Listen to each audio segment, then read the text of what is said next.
अलबेले किस्सों की दास्तां के सिलसिले शुरू हुए, बनके कहानियां कहानियां।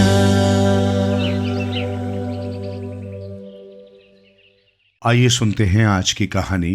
आज की कहानी है पैरों के निशान।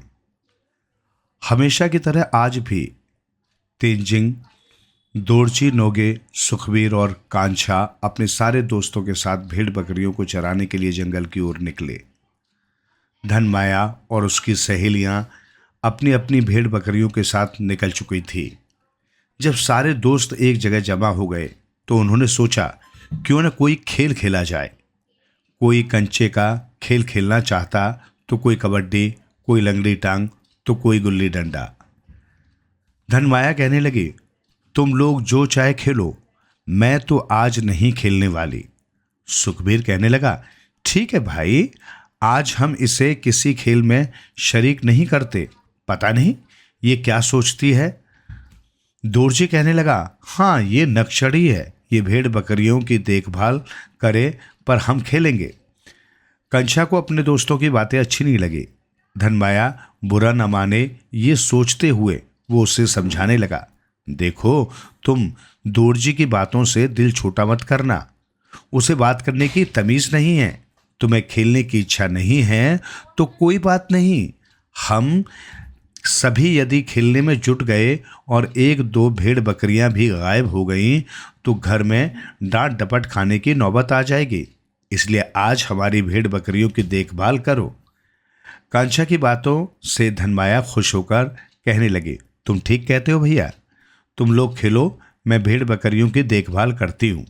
धनमाया को खुश होते देख कांछा भी खुश हुआ और वो अपने दोस्तों को ये बताने चला गया कि धनमाया भेड़ बकरियों की देखभाल करने को तैयार हो गई है। इसके बाद सारे दोस्त खेलने की तैयारी में जुट गए। उन्होंने आज कोई नया खिलौना बनाने की सोची। सभी दोस्त मिलकर गीली मिट्टी बनाने में जुट गए और उसके बाद उन्होंने जो जानवर बनाया वो बाघ का आकार का निकला। इसके बाद उन्होंने उसे सूखने के लिए छोड़ दिया। दोरजी कहने लगा, जब तक ये नहीं सूखता है तब तक चलो हम लकड़ियां जमा कर लेते हैं। सभी उसकी बातों से सहमत हो गए और लकड़ी जमा करने जाते हुए धनमाया से कहने लगे, हम लकड़ी जमा करने जा रहे हैं। धनमाया, तुम जरा मिट्टी के इस खिलौने का भी देखभाल करना, कहीं भेड़ बकरियां अपने खुरों से इसे खराब न कर दें। इतना कहकर वे घने जंगल में घुस गए। उधर धनमाया अकेली रह गई। उसे डर लगने लगा। तभी उसने एक बूढ़े आदमी को अपनी ओर आते देखा। उसके हाथ में लाठी थी और वो झुककर चल रहा था। धनमाया को डरे देखकर वो उसके पास आया और उससे डरने का कारण पूछने लगा। धनमाया ने अपने दोस्तों के रूखे व्यवहार और उसे अकेले छूट जाने की बात बताई। बूढ़ा कहने लगा, अच्छे बच्चे रोते नहीं, जिंदगी में इससे बड़े बड़े हालात आते हैं, ये तो उनके सामने कुछ भी नहीं है। हमें हर स्थिति का सामना करने के लिए तैयार रहना चाहिए। अगर आज वे तुम्हारा मजाक उड़ाते हैं तो उड़ाने दो, कल वही लोग तुम्हारा मान करेंगे। हमें हमेशा बेहतर के लिए सोचना चाहिए। अच्छा चलो, अब रोना नहीं, मैं तुम्हें एक अच्छी बात बताता हूँ। क्या बाबा? धनमाया ने खुश होते हुए कहा। बूढ़े बाबा ने कहा, बेटी तुमने मुझे बाबा कहा है, इसलिए मैं तुम्हें एक मंत्र देता हूँ। इस मंत्र का जाप करते हुए यदि तुम एक मुट्ठी इस बाघ के ऊपर फेंकोगी तो इसमें चलने फिरने की शक्ति आ जाएगी। नहीं बाबा, तब तो ये बाघ मुझे खा जाएगा, मैं ऐसा मंत्र नहीं सीखूंगी। धनमाया ने कहा। बूढ़ा कहने लगा, डरो मत बेटी, ये बाघ तुम्हारा कुछ नहीं बिगाड़ेगा। तुम जानती हो जानवर भी उस आदमी को नुकसान नहीं पहुंचाता जो उसकी देखभाल करता है, उसे जीवन दान देता है या उसे प्यार करता है। जानवर भी उस उपकार के बदले में हमारी सहायता करता है, संकट के समय हमारी रक्षा करता है। हाँ, तुम्हारे दोस्त तुम्हें उसके साथ देखकर भयभीत हो सकते हैं। धनमाया को सुखबीर और दोरजी पर गुस्सा आ ही रहा था। उसने सोचा उन्हें डराने का ये एक उत्तम मौका है, लेकिन उसे खुद भी बाघ से डर लग रहा था। उसने फिर बाबा से पूछा, अगर इसने भेड़ बकरियों को मार खाया तो क्या होगा? ऐसा कुछ नहीं होगा बेटी। यदि तुम्हें इस बात का डर है तो हाथ में मिट्टी रखो, जब चाहो मंत्र जप कर बाघ के ऊपर छिड़क देना, बाघ अचेत हो जाएगा। अब तो ठीक है, बूढ़े ने कहा। बूढ़े बाबा की बातों से धनमाया खुश होकर कहने लगी, तो ठीक है बाबा, मुझे सिखा दो मंत्र। बूढ़े बाबा ने हाथ की मिट्टी धनमाया को देते हुए कहा, लो इसे मुट्ठी में लो और इस मंत्र को सुनो। इतना कहते हुए वो धनमाया के कान में मंत्र पढ़ने लगा। मंत्र सुना चुकने के बाद उसे धनमाया को दोहराने को कहा और मिट्टी के बाघ के ऊपर फेंकने को कहा। बाघ जो ही हिलते हुए खड़ा होने लगा, बूढ़े बाबा ने कहा, लो अब इस पर सवार होकर ये मिट्टी भी छिड़क दो, बाकी मिट्टी मुट्ठी में कसकर पकड़ लो। धनमाया ने वैसा ही किया जैसा बूढ़े बाबा ने कहा था, लेकिन ये क्या, बाघ तो बूढ़े बाबा के पीछे पीछे चलने लगा। इस बीच धनमाया के सभी साथी जंगल से लकड़ी लेकर आ गए। धनमाया को बाघ के ऊपर चढ़े देखकर अपना सब कुछ वहीं छोड़ अपने घर की ओर भागने लगे। बाघ धनमाया को लेकर जंगल की ओर चल पड़ा।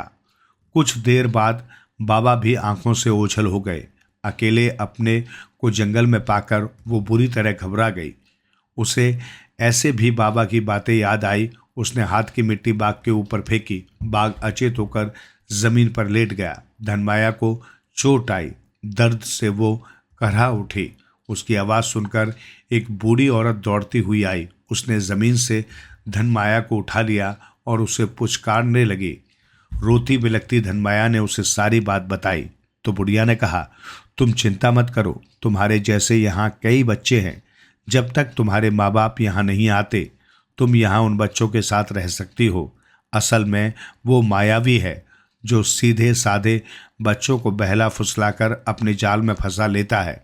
तुम बहुत साहसी हो कि तुमने इस बाघ को अचेत कर दिया। अब तुम चिंता मत करो, अब तुम्हें कुछ नहीं होगा। चलो कुटिया में चलकर आराम करो। इतना कहते हुए बूढ़ी औरत उसे गोद में उठाकर अपनी कुटिया में ले गई। थकी मांदी धनमाया बुढ़िया की प्यार भरी बातें सुनते सुनते सो गई। उधर डरे सहमे लड़कों ने गांव में पहुंचकर धनमाया को बाघ के द्वारा ले जाने की सूचना दी।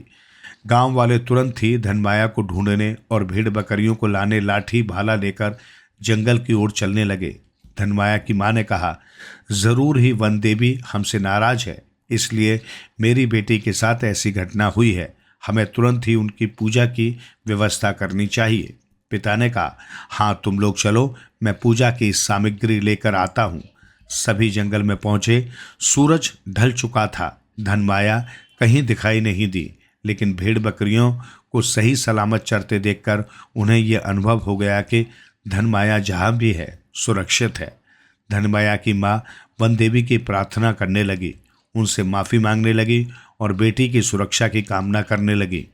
रात होने लगी। उन्हें रात जंगल में काटना ठीक नहीं लगा। उन्होंने फैसला किया कि कल भोर होते ही हम धनमाया को खोजने आ जाएंगे। अभी तो गांव वापस चलते हैं। दूसरे दिन आने की बात कहकर सब अपने अपने घर लौट गए। सुबह पाँव फटते ही सभी धनमाया को खोजने फिर जंगल में घुसे। घने जंगल में बच्चों के खेलने की आवाज़ें सुनकर वे इधर उधर बढ़े। उन्हें कुछ शांति भी हुई जब उन्होंने बच्चों को देखा।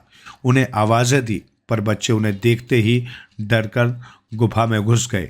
बच्चों को अंदर की ओर लौटते देखकर धनमाया बाहर आई। गांव के लोगों को देखकर वो चिल्लाने लगी, मझले चाचा जी, मझले चाचा जी। धनमाया की आवाज़ सुनकर उसे देखकर वे बड़े प्रसन्न भाव से आगे बढ़ने लगे। धनमाया को सही सलामत पाकर उसके माता पिता की आंखों से आंसू बहने लगे। माँ ने उसे चूमते हुए गोद में उठा लिया। पिता वन देवी के लिए अगरबत्ती जलाने लगे। उस समय गुफा में बूढ़ी औरत नहीं थी। धनमाया ने सारी बात बताई, किस प्रकार बुढ़िया ने उस मायावी से उसकी रक्षा की। उसने गुफा के अन्य बच्चों के संबंध में भी गांव वालों से बात की। गांव वालों ने वहां अधिक समय बर्बाद न कर लौटने का विचार किया। धनमाया ने सब बच्चों को भी गांव वापस ले आने की बात की। धनमाया और सभी बच्चे बड़े खुश हुए। गांव वाले अपने साथ जो खाने की सामग्री लाए थे उसे उस बुढ़िया के लिए गुफा में छोड़ गए। वन देवी की कृपा से हमारी बेटी सुरक्षित है। यही बातें करते हुए सभी अपने गांव पहुंचे।